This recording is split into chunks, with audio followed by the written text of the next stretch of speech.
ছোটবেলা থেকেই দেখে আসছি, ঈদের চাঁদ দেখা গেলেই এই গানটি বেজে ওঠে। রমজানের ওই রোজা শেষে এলো খুশির ঈদ। এই গানটি যেন ঈদের আনন্দকে আরো দ্বিগুণ করে তোলে।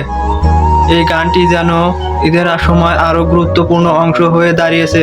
রোজা শেষ হওয়ার সাথে সাথে যেন এই গানটি আমাদের মনে করে দেয় ঈদ চলে এসেছে।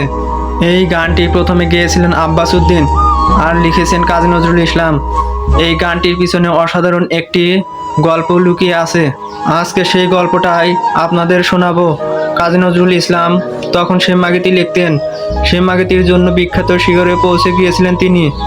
এক রাতে রেকর্ডিং শেষ করে বাড়ি ফিরছিলেন, ঠিক সেই সময় রাস্তা থামিয়ে দিলেন আব্বাস উদ্দিন। শিল্পী আব্বাস উদ্দিন কবি কাজী নজরুল ইসলামকে অনেক সম্মান করতেন। সম্মান করে কাজীদা বলে ডাকতেন। কবি কাজী নজরুল ইসলাম বলল, বলে ফেলো তোমার সেই আবদার। আবার ইসলাম শব্দের মধ্যেও তার আবেগ মিশে আছে। ছোটবেলা থেকেই মক্তবে পড়তেন, আবার কোরআনও শিখেছিলেন। এমনকি তার নামের মধ্যেও ইসলাম শব্দটা আছে। আব্বাস উদ্দিন তখনই কবি কাজী নজরুল ইসলাম কিছুই বললেন না, কারণ স্রোতের বিপরীতে সুর মিলানোটাও অতটা সহজ ছিল না। আবেগে গা ভাসালে তো আর চলবে না।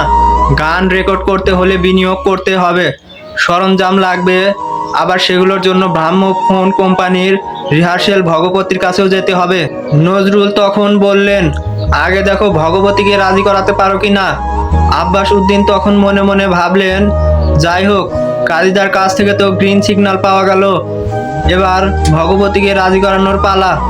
তারপর আব্বাস উদ্দিন গিয়ে ভগবতী বাবুকে ধরলেন, কিন্তু ভগবতী বাবু কিছুতেই ঝুঁকি নিতে রাজি না। তিনি বললেন, ট্রেন্ডের বাইরে সুর মেলানো এতটাও সহজ নয়, এটা চারটিখানি কথা নয়।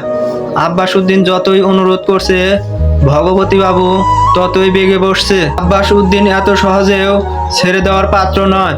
একদিন ভগবতী বাবুর মন খুবই ফুরফুরে ছিল। আব্বাস উদ্দিন এই সুযোগ কাজে লাগিয়ে আবারও অনুরোধ করে ফেলল। ভগবতী আর কত না করবেন। না করতে করতে সেও বিরক্ত হয়ে মুচকি হেসে বলল, আপনিও মশাই নাসর বান্দা আছেন, আমাকে এত সহজে ছাড়বেন না। আচ্ছা যান, গান নিয়ে আসেন। ভগবতী বাবুর মুখে এই কথা শুনে আব্বাস উদ্দিনের চোখে জল চলে আসে।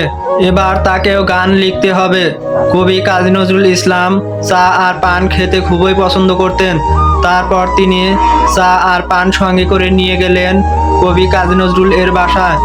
তারপর কবি কাজী নজরুল ইসলাম পান মুখে দিয়ে খাতা কলম হাতে নিয়ে ঘরের দরজা বন্ধ করে দিলেন।